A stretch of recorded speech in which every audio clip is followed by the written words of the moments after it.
आप सभी को मेरा प्यार भरा नमस्कार। जैसा कि हम जानते हैं कि अभी हाल ही में सुप्रीम कोर्ट ने एक बहुत ही महत्वपूर्ण ऐतिहासिक जजमेंट पास किया है। जिस जजमेंट का नाम है Harish Rana versus union of India 2026।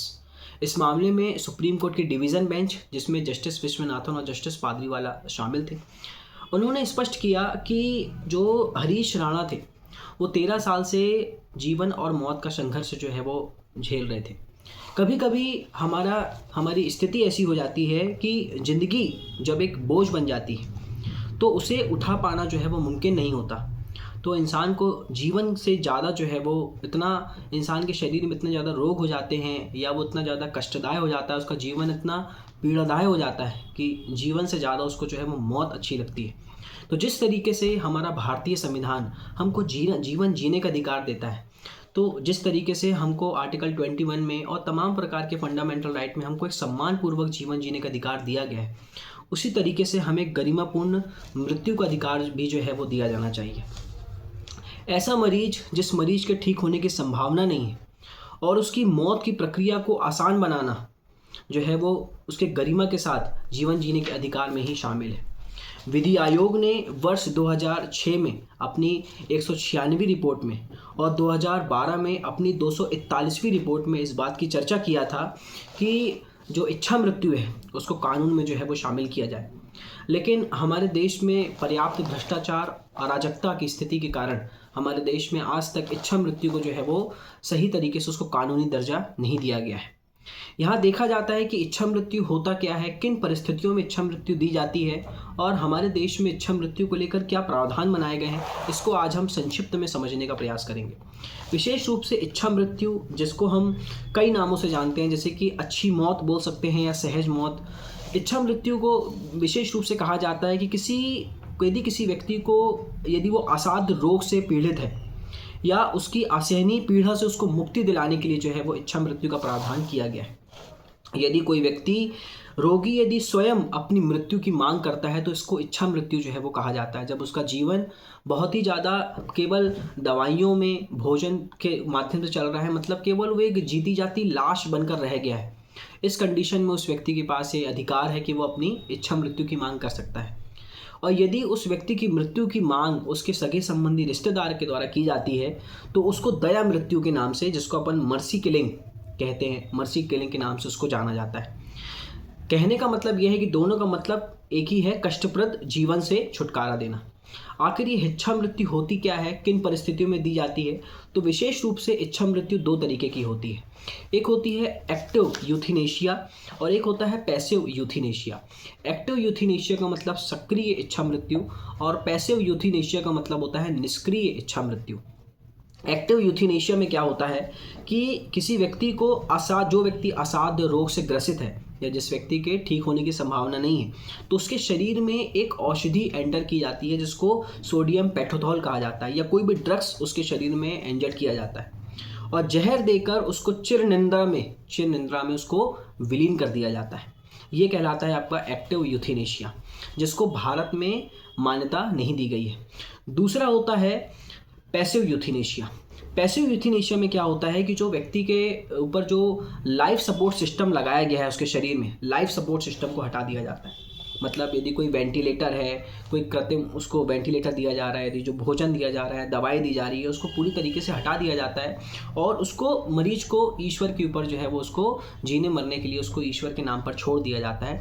वो पैसिव यूथेनेशिया है जिसको भारत में मान्यता दी गई है। यहीं पर यदि मैं एक्टिव यूथेनेशिया की बात करूं तो एक्टिव यूथेनेशिया में डॉक्टर जो होते हैं वो सीधे मृत्यु का कारण बनते हैं, जिसमें एक्टिव यूथेनेशिया में मरीज की पीड़ा को समाप्त करना ही एकमात्र उद्देश्य होता है। कई देशों में इसको अवैध घोषित किया गया है, लेकिन पैसिव यूथेनेशिया को भारत में मान्यता दी गई है। दो इच्छा मृत्यु और होती है। एक होती है वॉलंटरी एक्टिव यूथेनेशिया, जिसमें रोगी की स्वीकृति के बाद उसके शरीर में जो है वो इंजेक्शन या ड्रग्स एंटर किया जाता है। और एक होता है इनवॉलंटरी एक्टिव यूथेनेशिया, जिसमें यदि कोई मरीज जो है वो मानसिक रूप से असमर्थ है, वो अपनी सहमति नहीं दे सकता, तो इस कंडीशन में उसकी परमिशन के बिना उसके शरीर में जो है वो इंजेक्शन एंटर किया जाता है। किन देशों में इसको मान्यता दी गई है, किन देशों में मान्यता नहीं दी गई है, इसको हम समझने का प्रयास करते हैं। यदि मैं एक्ट ऑफ यूथेनेशिया की बात करूं तो नीदरलैंड जहां पर 2002 में, बेल्जियम में भी 2002 में एक्ट ऑफ यूथेनेशिया को जो है वो मान्यता दी गई है। साथ ही साथ बेल्जियम में 2014 में बच्चों के लिए भी कुछ परिस्थिति में इसको मान्यता दी गई है। जो लेस्बर्न है, कोलंबिया है, यहाँ पे एक्ट ऑफ यूथेनेशिया को मान्यता दी गई है। लेकिन अब इसको कहाँ मान्यता नहीं दी गई है, तो पहला आ जाता है आपका भारत में पूरी तरीके से इसको अवैध घोषित किया गया है। सक्रिय इच्छा मृत्यु को भारत में मान्यता नहीं है। साथ ही साथ United state, United kingdom, Japan, Germany, France, चीन और रूस, ये कुछ देश हैं जो सक्रिय इच्छा मृत्यु को जो है वो मान्यता नहीं देते। अब यहीं पर यदि मैं पैसिव यूथेनेशिया की बात करूं, निष्क्रिय इच्छा मृत्यु के, तो भारत में जो है वो इसको मान्यता दी गई है। 2018 में एक बहुत ही महत्वपूर्ण जजमेंट आया था, कॉमन कॉज जो एक एनजीओ था, common cause versus union of India का एक बहुत ही महत्वपूर्ण जजमेंट आया था भारत में 2018 में, जिसमें लिविंग विल को जो है वो मान्यता दी गई थी इच्छा मृत्यु को, कि यदि कोई व्यक्ति अपनी होशो हवास में ये लिख देता है कि यदि कल को भविष्य में यदि मैं कोमा में जाता हूँ तो मेरा लाइफ सपोर्ट सिस्टम हटा दिया जाए, जिस तरीके से मुझे जीने का अधिकार है उसी तरीके से मुझे मरने का अधिकार भी दिया जाए, तो उस मामले में 2018 में पहली बार लिविंग विल को जो है वो पहली बार जो है वो मान्यता दी गई थी।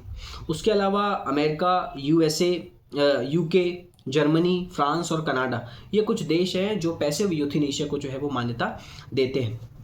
अब कहाँ इसको मान्यता नहीं दी गई है, तो चीन, पाकिस्तान, ईरान और सऊदी अरब, ये देश जो है वो पैसिव यूथेनेशिया को मान्यता नहीं देते। इसके संबंध में समय समय पर कई महत्वपूर्ण जजमेंट जो है वो सामने आए हैं। पहला जजमेंट, यदि मैं लिविंग विल की बात करूं तो पहला जजमेंट आया था P Ratiram versus union of India 1994। इस जजमेंट में कहा गया था कि राइट टू लाइफ में राइट टू डाई, जीवन के अधिकार में मृत्यु का अधिकार भी शामिल है। लेकिन ये जजमेंट ज़्यादा समय तक चल नहीं पाया। 1996 में एक नया जजमेंट आ गया, ज्ञान कौर बनाम स्टेट ऑफ पंजाब, जिसमें जीवन जीने के अधिकार में मरने के अधिकार को हटा दिया गया कि जीवन जीने के अधिकार में मरने का अधिकार शामिल नहीं। फिर एक और महत्वपूर्ण जजमेंट आया अरुण शोनबाग का। अरुण शोनबाग एक 42 वर्षीय महिला थी जिसको लिविंग विल के माध्यम से जो है वो उसने इच्छा मृत्यु की मांग की गई थी। हालांकि हमारे भारत में इसको लेकर कोई कानून बना नहीं था, इसलिए इस मामले में इच्छा मृत्यु जो है वो नहीं दी गई थी। लेकिन अरुण शोनबाग का मामला भी यूथेनेशिया, इच्छा मृत्यु से संबंधित ही है। अभी हाल ही में सुप्रीम कोर्ट ने एक बहुत ही महत्वपूर्ण जजमेंट पास किया है, जिस जजमेंट का नाम है Harish Rana versus union of India 2026।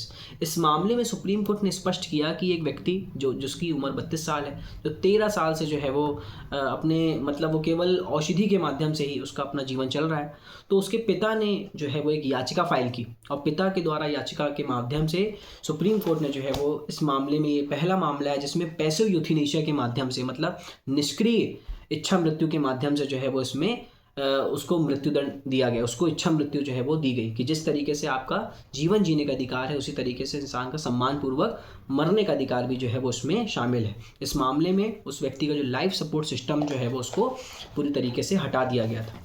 अब इसमें अंतर क्या होता है एक्टिव यूथेनेशिया और पैसिव यूथेनेशिया में? तो एक्टिव यूथेनेशिया में क्या होता है कि मृत्यु को सक्रिय रूप से उत्पन्न किया जाता है, लेकिन पैसिव यूथेनेशिया में क्या होता है कि उपचार जो है वो पूरी तरीके से बंद कर दिया जाता है।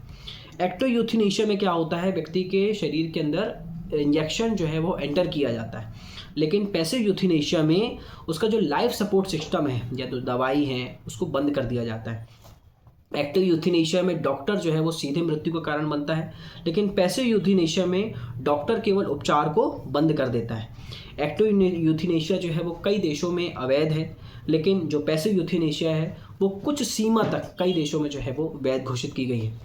यदि मैं इस टॉपिक को कंक्लूड करूं तो अभी तक हमारे भारत में एक्टिव और पैसिव यूथेनेशिया को लेकर या इच्छा मृत्यु को लेकर हमारे देश में अभी तक कोई स्पष्ट कानून बनाए नहीं गए, क्योंकि भ्रष्टाचार, अराजकता के कारण या पारिवारिक विघटन के कारण, और जिस तरीके से हम समय समय पर देखते हैं कि बुजुर्गों के साथ उपेक्षा होती है, पारिवारिक हिंसा होती है, लोग जमीन जायदाद के कारण जो है वो एक दूसरे को मारने में जो है वो उतारू हो जाते हैं। तो इस तरीके की व्यवस्था का लोग दुरुपयोग, यदि इस तरीके के नियम बन जाएंगे तो लोग इसका दुरुपयोग करेंगे। तो यदि भविष्य में कभी इसको लेकर कोई भी भारत में कानून बनाए जाते हैं तो पूरी सावधानी और सतर्कता के साथ ऐसे कानून बनाए जाएं और उस कानून का जो है वो सही तरीके से इम्प्लीमेंटेशन हो। यदि आपको मेरा लेक्चर अच्छा लगा तो मेरे चैनल को सब्सक्राइब करें, बेल आइकन पर क्लिक करें। यदि कोई कमी हो तो कृपया करके मुझे जो है वो कमेंट बॉक्स पे कमेंट करें। धन्यवाद।